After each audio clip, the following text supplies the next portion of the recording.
कथा कहती है एक मांग का टीका, एक चप्पल और एक छाता, ये तीन चीजें किसी के भी प्रयोग में नहीं लेना चाहिए। किसी की दूसरे की मांग कर या दूसरे की लेकर इसका प्रयोग नहीं करना। एक किसी की चप्पल हो, पादुका हो, या किसी का पांव का जूता हो, चप्पल हो, आपकी चली भी गई ना तो आपको टेंशन नहीं लेना है, गई ना कोई बात नहीं। पर महाराज बड़ा दुख होता है, 500 की थी, टेंशन महाराज चली गई जाने।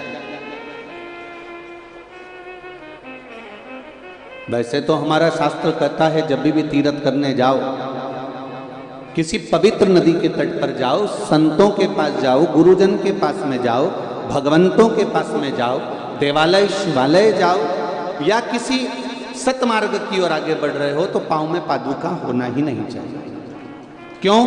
क्योंकि आधा चित्त, आधा मन, आधा टेंशन तो आपका उस पादुका में लगा रहता है कि भाई है कि गई, आधा टेंशन तो वहां लगा रहता है, ध्यान लगा रहता है बार बार। कई बार चली भी जाती है और जाने के बाद कितना टेंशन होता है कि अब मैं किसकी ले जाऊं। चिंता तो व्याप्ति है, ऐसा नहीं कि चिंता नहीं व्याप्ति होता है। तो यहां पर हमारा सनातन धर्म कह रहा है कि एक मांग का टीका, एक पादुका और एक छाता। इसलिए हमारे सनातन धर्म में जब किसी का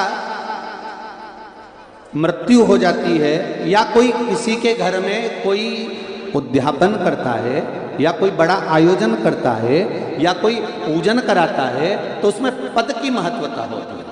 उस पद में दो चीजें बड़ी खास होती है, एक पांव की चप्पल और एक छाता। आपने देखा होगा कि अगर कोई समाप्त भी हो गया, मर भी गया, तो उसके बाद में जो पंडित जी को सामग्री देते हैं उसमें चप्पल, जूता या फिर छाता और वस्त्र, जनेऊ आदि का आदि, गौमुखी, माला, लोटा, गीता जी और ये सभी चीजें प्रदान करी जाती। पर शास्त्र कह रहा है उसका कारण क्या है, क्यों देते हैं ब्राह्मण को कि भैया ये हमने यहाँ तुमने उद्यापन करा है, इसमें ये पद दिया गया है, हमने कपड़े भी दिए हैं, उसमें जूता भी रख दिया, चप्पल भी रख दिया, छाता भी रख दिया। छाता और चप्पल की महत्वता क्यों कही गई? क्योंकि ये दो चीजें ऐसी हैं जिसमें काल समाया होता है।